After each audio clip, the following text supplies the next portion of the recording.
Hello, everyone. I am Ana-Maria Ramos, your state representative for House District 102. Pues dile que ahí se quede, yo aquí la veo. Voy a hacer unas quesadillas y les va a dar hambre ya.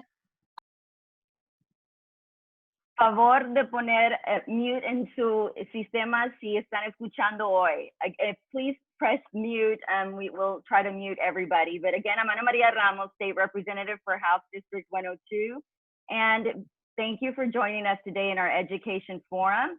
Before we get started, I'd like to introduce our interpreter, Alejandro, with Community Language Cooperative. Alejandro will be interpreting for us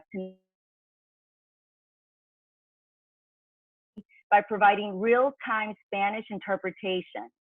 To change the language, all you have to do is click on the interpretation option on the right-hand corner. And so specifically, this will be for our Spanish-speaking community. Hoy vamos a traducir el programa hoy.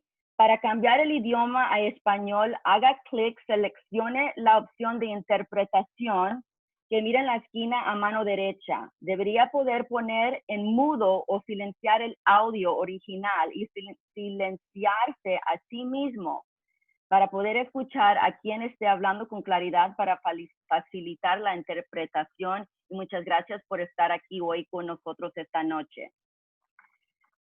I'd like to introduce our panelists this evening for our forum. First of all, again, I'm Ana-Maria Ramos, your state representative, and we represent House District 102, which is North Dallas, Richardson, Addison, and Garland. RISD Superintendent, could you wave, Dr. Stone? Wonderful, thank you. And Tabitha Branum, Deputy Superintendent. She's at right hand to Dr. Stone. Dr. Chris Goodson, who's also RISD Assistant Superintendent. Thank you, Dr. Goodson. And he is the Assistant Superintendent to Human Resources. Leslie Slovak, who is our Athletic Director. Thank you, Leslie. And to Kim Clark, Director of Health Services. Kim, wave your hand. Thank you, Kim. All right, now we have sent, we posted earlier this week asking community, there's a lot of questions regarding school. And thank you so much, Dr. Stone, because as many of you all know, in House District 102, the primary school district is RISD.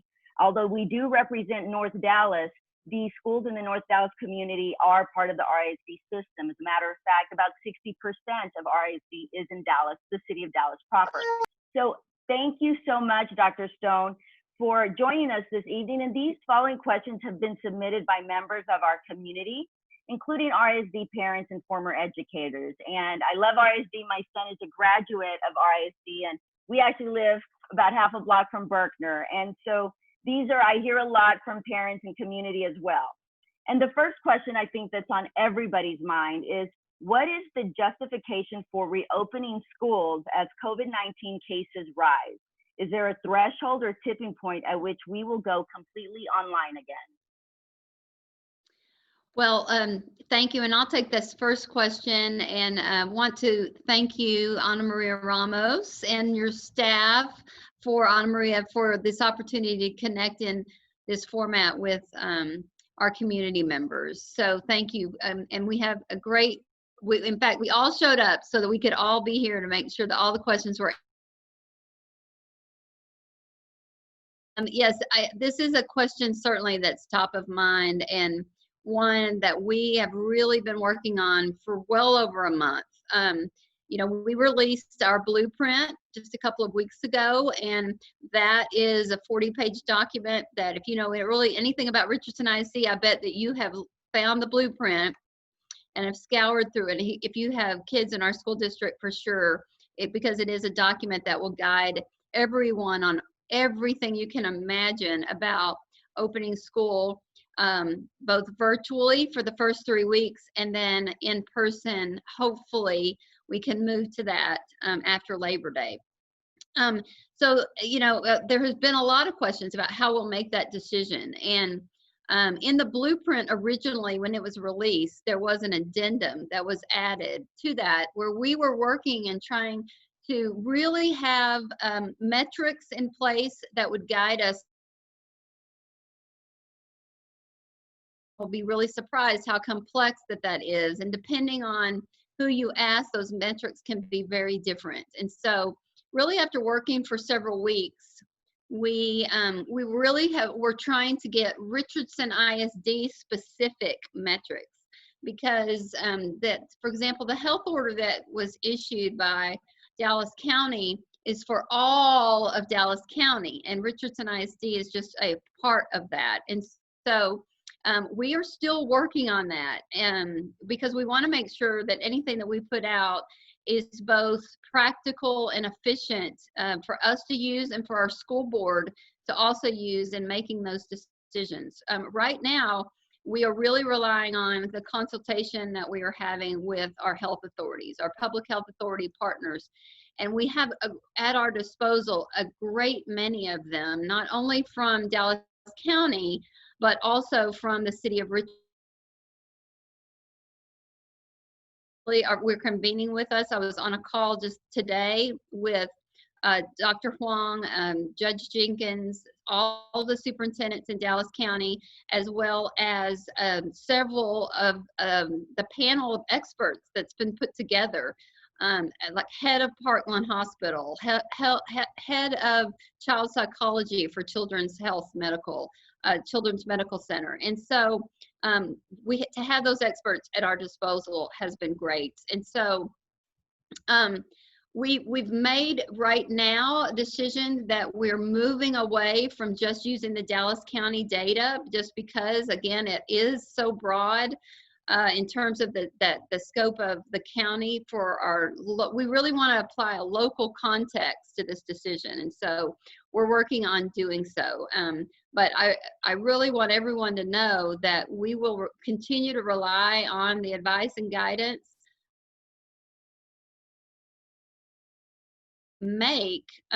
based on as close as we can get to our local context for our zip codes within Richardson ISD. We will be able to take that decision to this panel of experts for them to look at it, to look at everything that we're using, to calibrate on that with us, and then they'll help us to make that final decision, which then we would make a recommendation to our school board, and then they would have the final say on whether or not we would extend that past September 8th.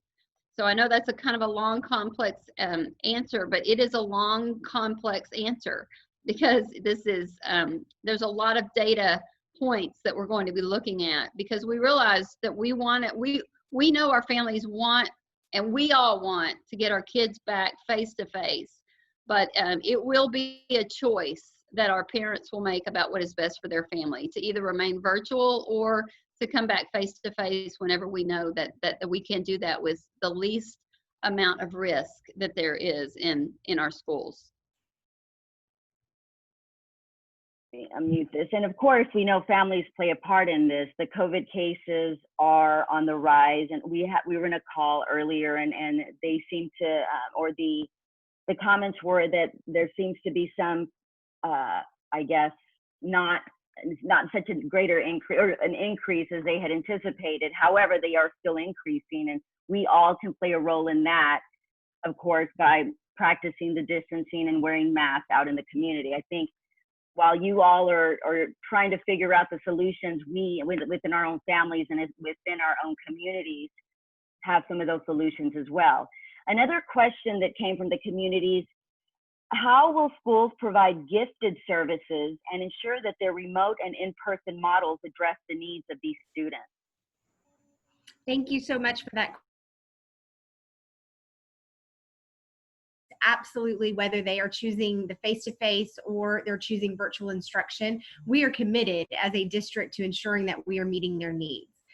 Thanks to the support of our strategic action team and our superintendent and board of trustees, we actually have made some changes to our gifted and talented program that actually really align to these new opportunities of both virtual and face-to-face instruction. So whether or not I choose either of those frameworks, our gifted and talented services will still be provided. So if I'm face-to-face, we will have an advanced learning teacher that will be pushing into the classroom or pulling out small groups of students and making sure that we are enriching and deepening their educational experiences. If I'm online, that same advanced learning teacher will be providing those same services virtually. And we are working with those teachers to identify what are those best virtual programs and softwares that allow us to meet the needs of all of our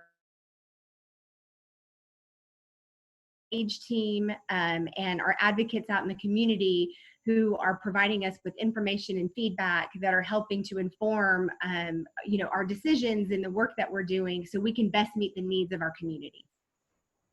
Awesome, thank you. And speaking of, one of the other questions was, what kind of guidelines will be provided for schools about the kinds of chemicals or disinfectants that are safe for the children and rooms that have no ventilation to use? We know that the virus travels through the ventilation system, and there have been some concerns. So any thoughts on that, or what are we doing to address those concerns? Yeah, so I'll start with this one, and I will cover this. I did get some consultation from some of the experts on this for this particular question, but we follow, and all public schools follow EPA guidelines, and so the chemicals and disinfectants that our districts use, they're dilated before they're sprayed in the campus setting. And none of the chemicals or disinfectants or anything that we're using will be new to the district. We're using the most, and this is a technical term, the most Virex 2 that is approved for fighting the COVID-19 virus. And but none of these are new to the district. We have used these in a form and fashion even before this. Our HVAC systems use MERV 8 filters, again, a technical term, and they're changed at least 2 times a year, which help with filtering in our buildings. And we also utilize CO2 sensors in schools to monitor carbon dioxide levels. And if you go to our website, because we've had a number of questions about this, and I understand this is a concern, especially for students who may have asthma or other conditions, or staff members as well. We have a Q&A on our website, on our blueprint page. And this is one of the questions that has been asked and has been answered to the extent we've actually listed all of the chemicals and disinfectants that are used in our schools by brand label and name. So there's a long list of them, but we want to be very transparent about that. So if anybody wants to do any research about any particular chemical or disinfectant, they can do that. And this is a great place for me to also remind everyone that on our website, we have a feature called Let's Talk. And that is a great place for anyone to be able to go in and ask any specific question, and it will be answered and routed to the right person who can answer there on our website. Wonderful, thank you. And para acordarles a todos, nuestra audiencia, los que quieren participar en la conversación, tenemos opciones de interpretación. Si ven en su pantalla a la derecha, donde dice interpretación, ahí tenemos a alguien, si opriman esto, tenemos intérprete disponible para ustedes para que traduzcan este programa en español. I'm just reminding everybody that we have the interpretation in Spanish available. Now, this one's a tough question, and we asked the tough questions. There weren't enough substitute teachers before the pandemic. Does this district have a large enough substitute pool when we return to in-person instruction? If a teacher tests positive and had to quarantine, will all her class also need to quarantine? Will subs go into classrooms where their teachers were diagnosed with COVID? Will they be told before accepting the job? And that's, I guess, a little bit of HR as well, huh? So that's a fun question. It is. It is indeed. I always get the fun questions. No, thank you, Representative Ramos. We appreciate the time tonight. So finding subs will continue to be a challenge for every district in the area. What we do, though, is we try to find innovative ways to recruit. And so we look for new subs throughout the entire year. There's never a down season as it relates to hiring. What we're fortunate to be able to do is, as we connect with educator prep programs, universities, that are close by, that are our partners. As they have graduates and people who complete their programming, we may not have a position open as a vacancy to hire them, but we always let them know we want you to get started as a sub in our district. So that's one avenue that keeps us connected with people to bring into the sub ranks. On top of that, we are working right now to establish a larger campuses that typically have a higher vacancy rate, so to speak. They may have an absence that day for a teacher or for several days, and it's tough to get subs. Rather than just hope for the best, what we've done is we've connected with some of our most reliable subs, and we have designated them as permanent subs. We pay them on a regular basis. They will report to work every day just in case there is an absence for that particular campus. So what we're doing during the pandemic is we are looking to build a larger cadre of permanent subs. We're also looking at increasing the compensation rate, the daily rate for those folks. We're still investigating that as well because we are competing with our surrounding districts. They have the same challenges that we do. But we want to make it more enticing to stay with Richardson. Another aspect of that is we are also,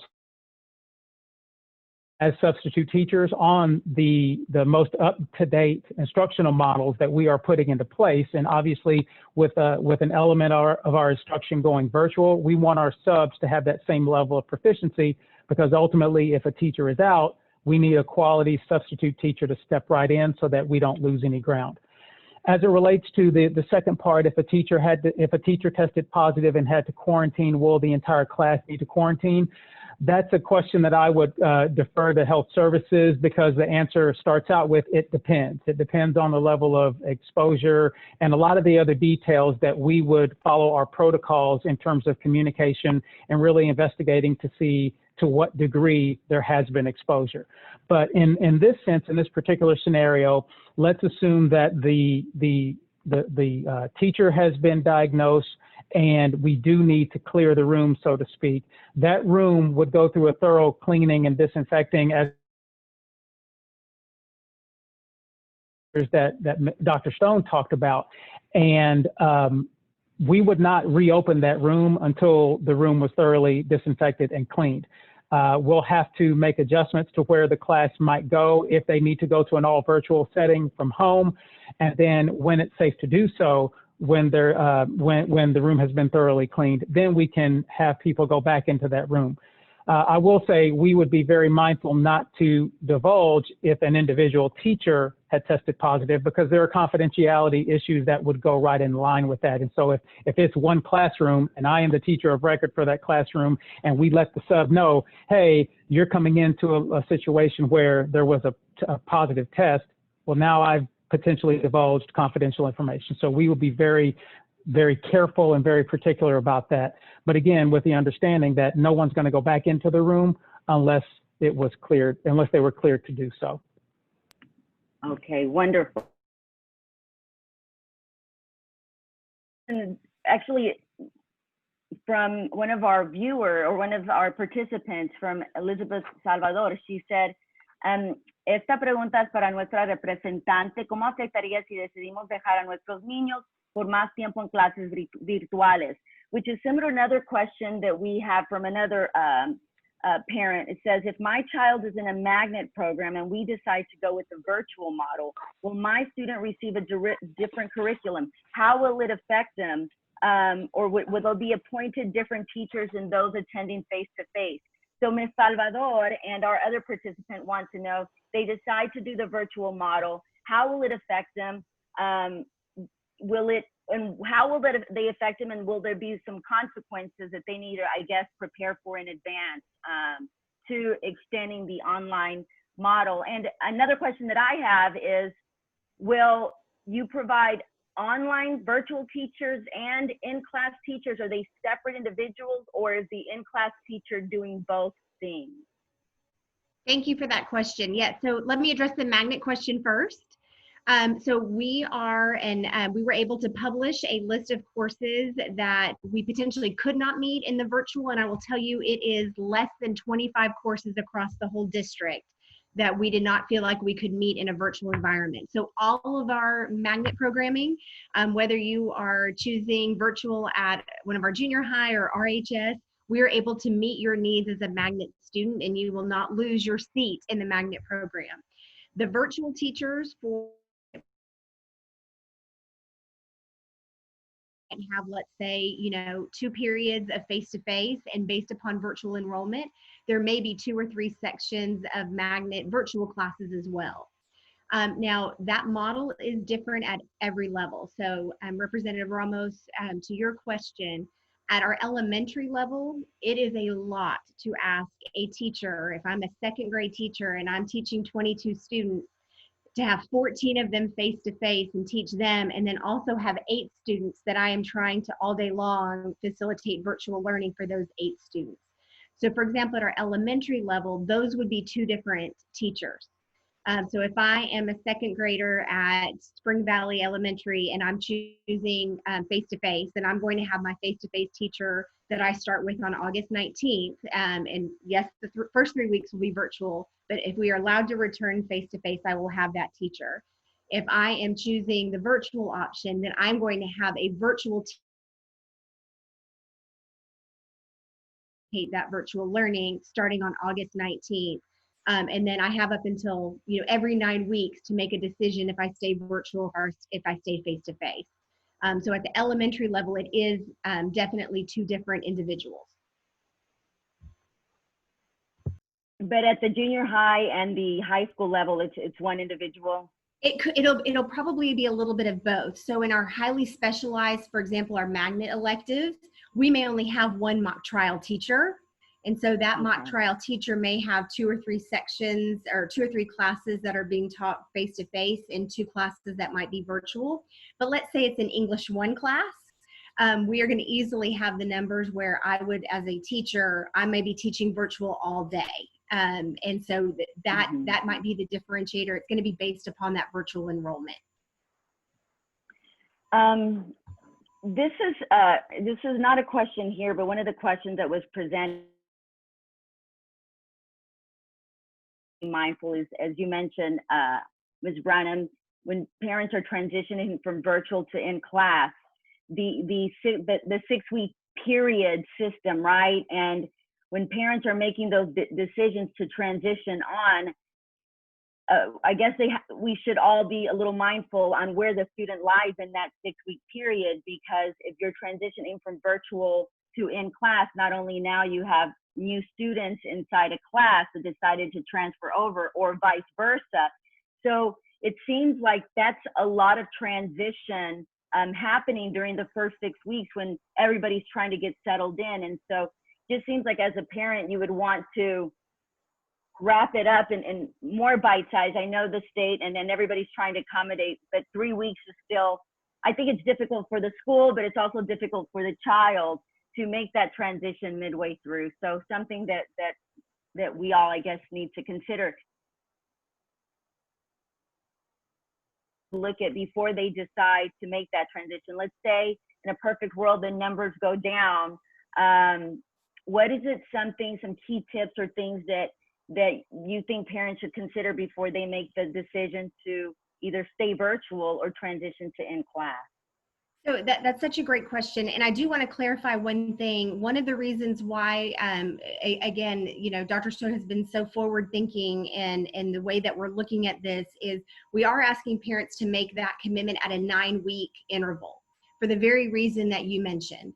So our commitment forms are actually due tomorrow by midnight. So if we have parents out there and you haven't submitted your commitment, we hope that you will do so before tomorrow night at midnight. But once they make that commitment, if I start the school year virtual, I'm going to be with that same teacher for a full 9 weeks. If I start face-to-face, even though we're starting virtual for the first 3 weeks, I'm going to be with that same teacher from August 19th until the end of that, really until the end of the school year, once we're allowed to come back face-to-face. So again, really done everything we can to prevent as much transition. There will be some if I'm moving from virtual to face-to-face. The other just reassurance I would provide parents is that regardless of which platform that you are choosing, we're following the same curriculum.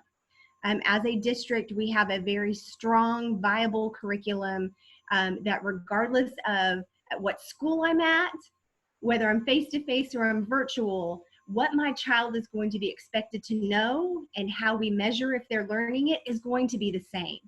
So if at 9 weeks I move from virtual to face-to-face, it's going to be seamless for me in terms of the curriculum, the content, the knowledge that I have. The difference will be I may be introduced to a new teacher, but the one thing that our teachers are so good at is building connections. And we, throughout the entire school year, we have new students that join our classrooms. So understanding how to welcome those new students that might be coming from a virtual setting and building a new class culture with that new student, that's who we are and what we do, and our teachers will be prepared for that.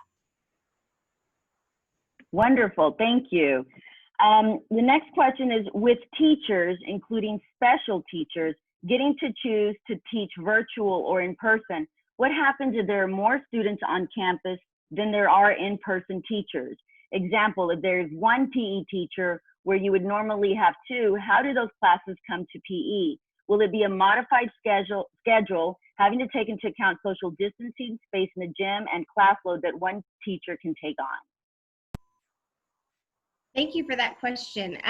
So we absolutely, in the blueprint, as Dr. Stone mentioned, we specifically address specials, because again, what we want to make sure happens is that we are cohorting our students as tightly as possible so that we know if I'm with my 22 students, we can follow them throughout the day and know who they interacted with to try to mitigate the risk of anyone, cross-contaminating or being with another group of students at all possible. So we right now have developed a staffing model where we are confident we are going to be able to bring one class at a time, one cohort at a time into our art, music, and PE rooms, be able to meet that service model, as well as being able to meet the service model at virtual. In our virtual classrooms, we will be following what is called an asynchronous and a synchronous schedule. Lots of information about that on the blueprint. But in that model, one of the areas of flexibility will be specials. Still schedule, but will be differentiated so that parents can do some of that on a more of a flex schedule, because again, we don't want students on screen any longer than they have to be, but we still want to meet the curriculum needs. So we have confidence in the schedule that our elementary principals have developed, that we absolutely will still be having those very important art, music, and PE times, and doing so in a very meaningful way, while also honoring social distancing and those other requirements that we have in the blueprint. Okay, so what percentage, one of the questions in the chat is, what percentage of students do you anticipate will choose in person?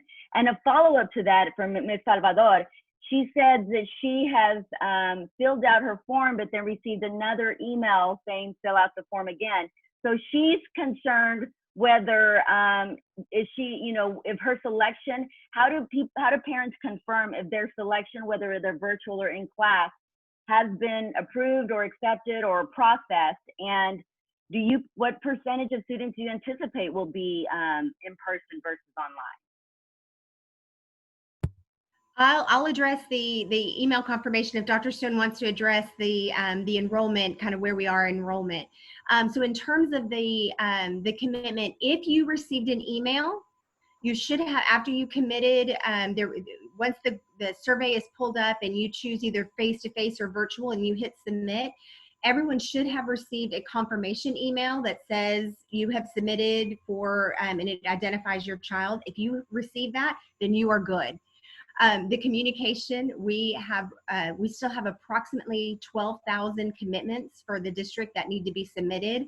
So our principals and our strategy and engagement team are doing a phenomenal job reminding our parents to do that. But if you received your email saying that your commitment has been submitted, you are all good and you do not need to worry about it. So we have surveyed our teachers as well as our parents in terms of their preferences. I'll cover the one first about what parents are choosing. Right now, we, again, the deadline is tomorrow night at midnight, so please get that in. but we are, the majority of our families are choosing virtual. And so we're sitting right around at 53% of our families are choosing to have their students to continue on for at least for the first 9 weeks for virtual. And so the remainder of those are sending them in person. And then in terms of, this was a little bit surprising to us, but when we polled all of our teachers about their preference about whether or not that they would be teaching virtual classes or they would be teaching students in person, or maybe it's not in front of their kids. And so, and I think that is the sentiment across the whole district, that we want to get back in front of our kids and have them to be with us, because that's the best way. We know we can build connections for them, but we are working really, really hard to make sure that we are going to be building virtually. And so I think that's one of our biggest messages that we want parents to hear, is that even though the first 3 weeks we're going to be in virtual learning, and even for the majority of our families, they are saying right now that they want to continue with virtual learning, we will be working to build connections with kids, and that way of synchronous instruction, it will feel like students are really entering into a virtual classroom with their peers and their teachers. Wonderful, thank you. Another question that came in, it said the parent asked, it's always been difficult enforcing compliance with things like dress codes, cell phones, and earbuds. How will teachers, administrators enforce face masks, food sharing, and social distancing? What will be the district protocol for exempting mask wearing? Right. So, and I understand that, because there are different sides to this. One of the things that we had to really process in making our decision, which is that we'll have a universal mask requirement, really factors into that decision that parents have a choice whether or not that they feel comfortable sending their students to school based on their own health conditions, based on their students' health conditions, based on whether or not that they might have family members living with them, or that they want to visit that might be immunocompromised. And so, so parents have that choice.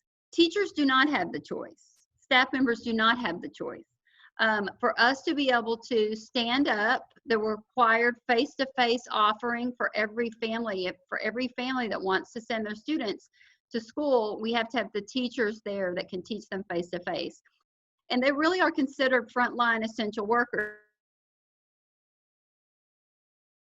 Essential workers, that the patients at a hospital that come in to receive their services, you won't get into a hospital without wearing a mask, because that is a protection for those essential workers, right? And we have learned, one of the things we've learned from all of our health experts that they have advised us on, is the number one thing that is going to help this virus to keep going into the direction we want it to, which is to go away, is for people to wear masks, and for double masking to occur. And double masking means I'm wearing a mask and you're wearing a mask. So for that reason, and to protect our staff members, we're requiring a universal mask policy, and that goes all the way pre-K through 12. Now, with that being said, we've also spelled out in our blueprint that there could be some circumstances, and we know there will be some circumstances when students are recess, there will still be social distancing.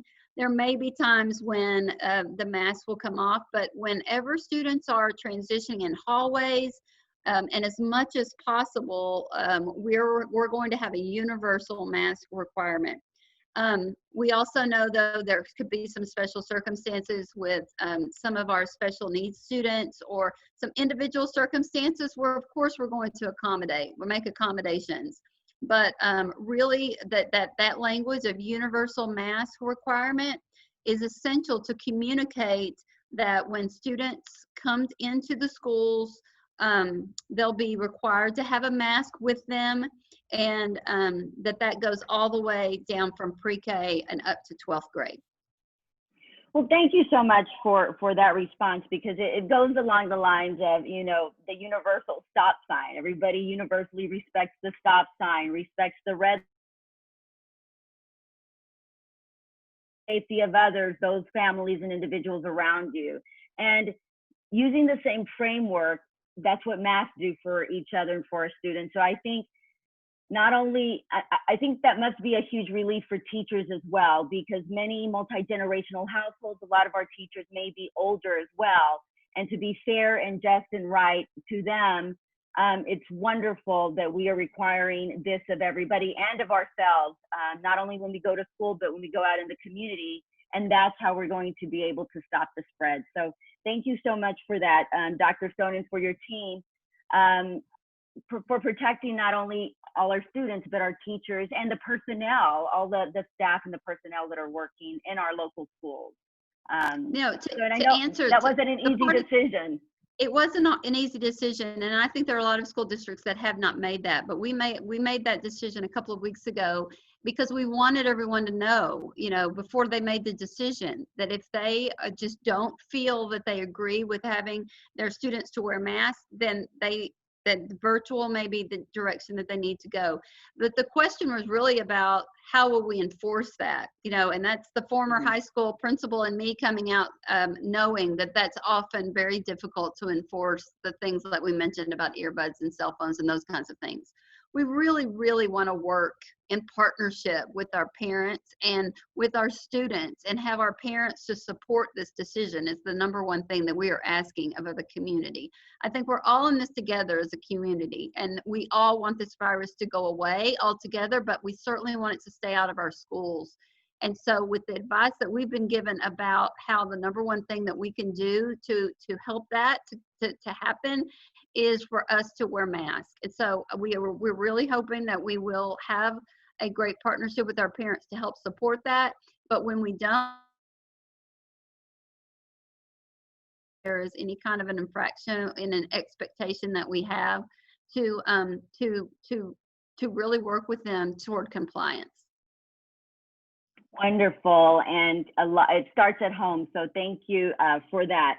And the next question is, if there is a death of a student or teacher as a result of COVID, what will be the protocol for their emotional and mental health?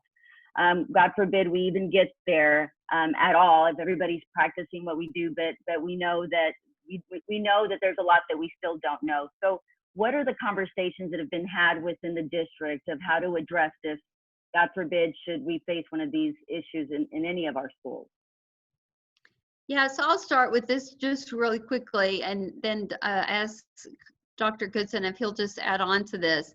Obviously, this is the worst possible thing that we can ever imagine, right? This is the worst possible thing that can any family member.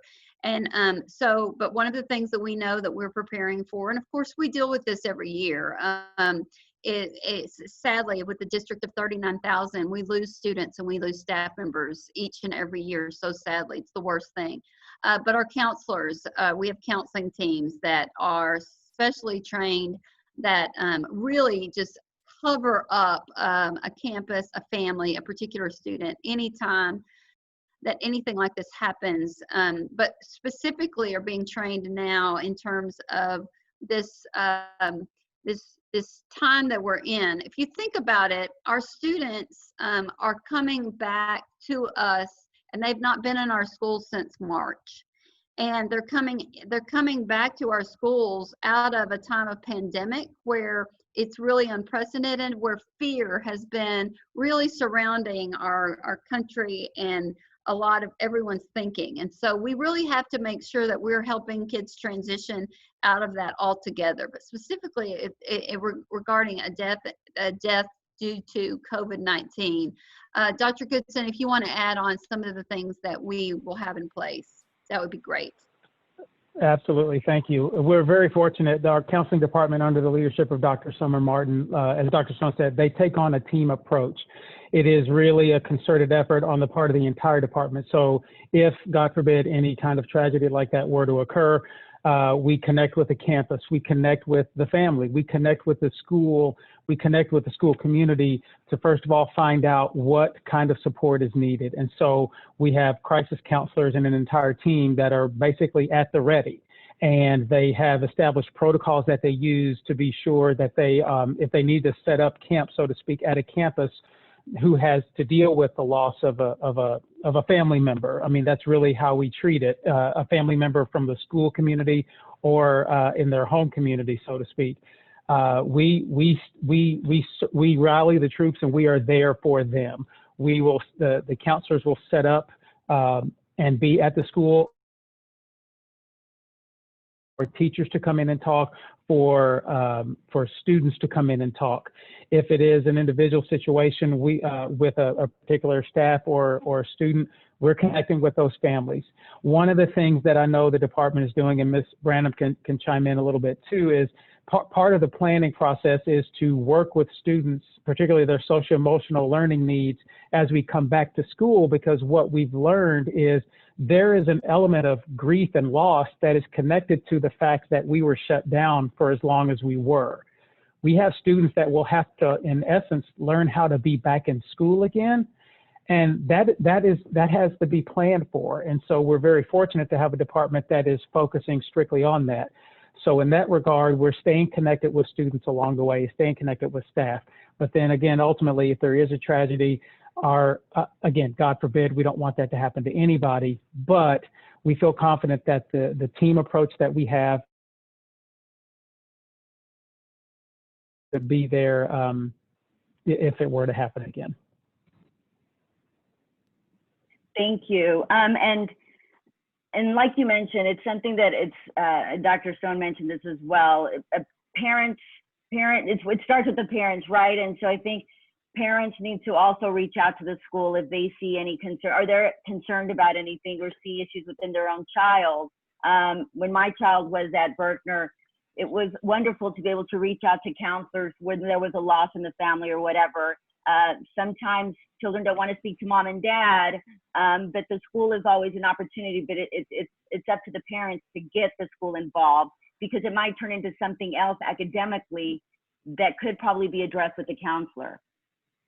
That's a great point. I did forget to mention, because I think this is crucial too. We have a hotline, a crisis hotline, a counseling crisis hotline for things just like that. When you start to notice something, if things are changing, if there is a crisis of any kind, we have a hotline that's monitored 24/7. This team approach to being responsive to whatever the situation is, I think is very beneficial and helpful, not just for students, but for our staff and families. They need to know that there is a person that I can talk to, a connection that I can make regardless of the situation. And our counseling department has done a really great job, again, 24/7 on the weekends, whatever the case may be. Even if we're not in school, they still monitor that hotline. Yeah, Dr. Goodson, you said, you mentioned staff. I had a call, I'm from a family of teachers as well, and I had a call from a family member who is a teacher who was feeling a lot of anxiety, stress about returning to school, having to learn all that software, that not being able to teach the way she's used to teaching her students. And I know, in speaking with teachers unions, that yes, we understand children and students are going to be feeling, have different types of feelings and anxiety or whatever the case may be, but so are our teachers and our personnel.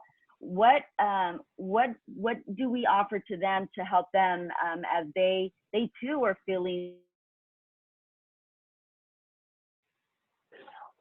Well, that's a very important question, and the good news for us is that same resource that is there for students is also there for our staff. If there's a staff member who is dealing with challenges, who is dealing with stress, who really needs to make a connection in that same vein that we were just talking about, that hotline is there for them too. And we offer benefits to employees, and there are other avenues that they can take advantage of. But honestly, Dr. Martin and her team are here to really connect with everybody, because we all manifest stress in a very different way. And I think because of the relationships that we continue to build with our staff, and really the focus on, in this particular situation, learning how to work with Zoom and work with the technology that I honestly, as a teacher, may not have ever needed to work with. It's on us. It's our responsibility as a district to train staff members so that they. And so, yes, we have expectations on how that will look in terms of the instructional model, but we aren't going to leave them without the support. And I know Ms. Branum would definitely have some more to add to that. Yeah, I just wanted to add, because I think, again, thanks to Dr. Goodson and Dr. Stone, early in the spring, we recognized that, again, the grief that Dr. Goodson mentioned that our kids are going through, our teachers feel the same way. We get into teaching because we love kids, and we want to hug our kids, and we want to high five them, and we want to look at them, in the classroom eyeball to eyeball, and that same kind of anxiety and stress can be felt by our teachers. And thanks to recommendations by Dr. Goodson and Dr. Stone and our support of our Board of Trustees, we were able to enrich our benefits package in a way that added additional counseling sessions for our teachers as well. So again, a very proactive approach so that our teachers know they're not, there are more ways that they can get support, and there are more options available both internally from a district, but maybe if I don't feel comfortable connecting with someone in the district, I want to go to somewhere where I know it's going to be anonymous. We also are providing that support through our benefits department. So again, just want to share, how comprehensive we are trying to be in supporting both our staff, students, and parents. Wonderful. Thank you. Thank you so much. And one of the activities that, we know being active helps with stress-related issues, I guess, or concerns. Going for a run. I know Dr. Stone is a runner. And a lot of that stuff helps with stress. I run too, but probably not as much as Dr. Stone.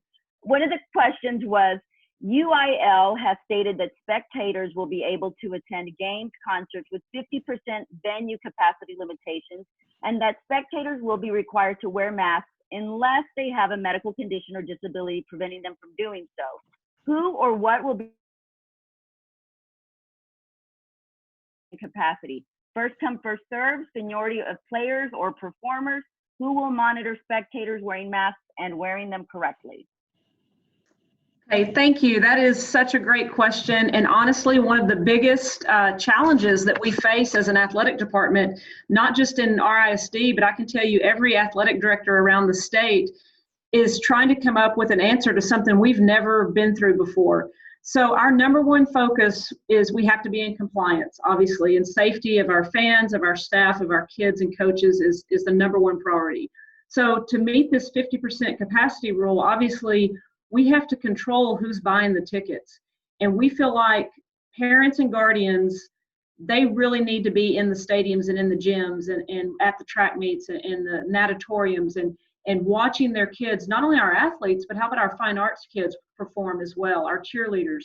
So parents and guardians, we need to make sure we're taking care of how can we get them in the stadiums, in the gyms, and the facilities first.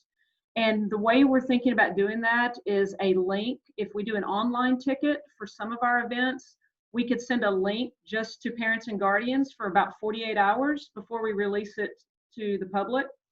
And that would make that, then that ensures that parents and guardians, would get a ticket. Now it's going to be a lot more challenging at some of our junior highs. If you think about a junior high basketball game in some of our gyms. Also, it's going to be challenging when we're the visitor. We've got to figure out how do we handle it when we are having people come outside of the district to play us. So I'm in contact constantly with other ADs. Honestly, we're working on a plan, but the number one focus is to take care of families first. And does that mean 2 family members? Does it mean 4? It may depend on the venue. We're looking at maybe a laminated ticket or card that is a ticket to a family that they get to walk in, and that shows that they get to purchase the ticket. You may actually have to have a ticket from our office to even be able to purchase the ticket. So there's a lot of logistics. It's going to be very challenging. But we will come up with a plan. And like I said, we're working on it. And once it's finalized, we'll communicate that to the community. Thank you, and I think thank you so much. And it's important, I think, for parents to know that, like you just said, you're working on it. And so I think it's important for parents and students, I guess, to be patient. And I know it's hard coming from me because I'm not the most patient person, but to know that in good faith you all are doing the best that you can to address these issues. And so I encourage parents to be a little patient as this whole process is just new to everybody, and just as we're figuring out who gets access to what, when, where, why. At the end of the day, it's all, I'm a family law attorney, it's for the best interest of our patient. One of the questions that came from the chat says, Dr. Stone, as you know, COVID tests can be very expensive, especially for minority Hispanic families, and even more so for those families who have lost their jobs due to the pandemic. Will the district provide information on where to get free or low-cost testing? Yes, that's a great question from one of my favorite people, Lucero. Yeah, I just put in the chat box some information. I actually was able to read and kind of make out that Spanish about that question, but Project Unity is a group that's offering free community COVID-19 testing in the community. There are different walk-up sites. Hamilton Park United Methodist Church is one of the sites. I know that one of our board members, Regina Harris, who's I think on this call, it provided us with this information, but projectunity.net is a website where you can go and it will list out a number of churches that are working together to provide walk-up sites. You have to remain in your car, you have to wear a mask and practice social distancing and have a valid Texas driver's license, a Texas ID, medical insurance card, or military ID, because that's what's needed to complete the medical form. But anyway, that is just a site that we're promoting and in partnership with a community that is available. And I know that they have dates that are open, I know, all the way through August, and I'm looking at the calendar here, all the way through August 31st at different places. And so visit that website for more information. Thank you. And then, of course, there's also testing available through the county as well. Dallas County, they're have different locations available. So that's always an opportunity for families. One of the other questions that came in our chat is, have any on-duty, and I think Dr. Goodson may have addressed this earlier, have any on-duty staff tested positive for COVID-19 so far, or had to quarantine for being exposed at work? If so, how many? Yes, we have had cases. I would actually have to ask Ms. Clark about this in terms of the exact number, because we work with each case individually. We follow the protocol, and then we obviously follow the guidance from the CDC in terms of reporting and communication. So I'd have to, I can say that yes, we have had cases, but in terms of the exact number, I don't have that right now. Ms. Clark, do you have anything to? I don't have the exact numbers either of how many staff members we have, but you're right. We have had staff members that have tested positive for sure, and we do follow our CDC guidelines and ask them to remain at home. And if there's any contact tracing that needs to be done, then absolutely we would do that and notify those people as well. And Ms. Clark, yes. No, I was going to say, Ms. Clark, if you could maybe explain so that everyone listening understands that there are we have to allow for everyone to remain anonymous. There are confidentiality things that are in place to ensure that we are not breaking any kind of guidelines or any kind. Would you explain a little bit about that so parents understand that we will notify them if we see that there's been any kind of contact or contract tracing that we need to notify them about? But in terms of allowing for people's rights to be held, can you explain a little bit about that? Absolutely. Okay, so Yes, our goal is always to protect the person that becomes sick, but at the same time, we also need to be sure that people that are directly affected and exposed are notified, as well as, in an effort to be transparent, we want to notify the classroom as well per TEI guidelines. So what happens is, if someone tests positive, we need to do a contact tracing. And what we're looking for is we go back through that person's day and look for anybody that person came into close prolonged contact with. And that's a very specific definition. That is, if you have come within 6 feet of somebody for more than 15 minutes while they are considered contagious. If you fall into that category, you are considered exposed. We will directly notify you or that student's family and ask you to remain at home in quarantine as well. So those people will be notified, but even with that, we're keeping that very confidential that there is someone that they have come in contact with, but we would never name the name of anybody or anything like that. And then anybody else that needs to be notified as well, we want to be transparent for sure, but we still want to protect the identity of the person who becomes sick. Thank you so much. Thank you, Ms. Clark. Thank you, everybody, for joining us this evening. Please visit our website, texasrepramos.com. Our staff is always putting updated information. Dr. Stone, what is the best website? Is it just the RISD website, or where do you recommend parents go for more information and up-to-date information as the system, continues to update itself? So first of all, every week we are providing an update through several different avenues. I put out a weekly video where I talk through, and those are translated into Spanish. We also provide a narrative on the website of exactly, and our website can be translated into our top 5 languages there. If it's anything, when we send that out to parents, but if you go to the website, this is everything that's on the front, because this is the hot topic. This is what everything is about right now, is about safety and getting back to school, and then everything to do with the blueprint is what we call it. And so there's so many answers to questions that are there, either through an FAQ or the blueprint itself. So if you just go to our website, you'll see all of the different tabs to click on, and if we can't answer your question there, then send us a question through Let's Talk, or certainly call anyone, and we will get your question answered. Thank you so much, Dr. Stone, and thank you all of the RISD team for joining us.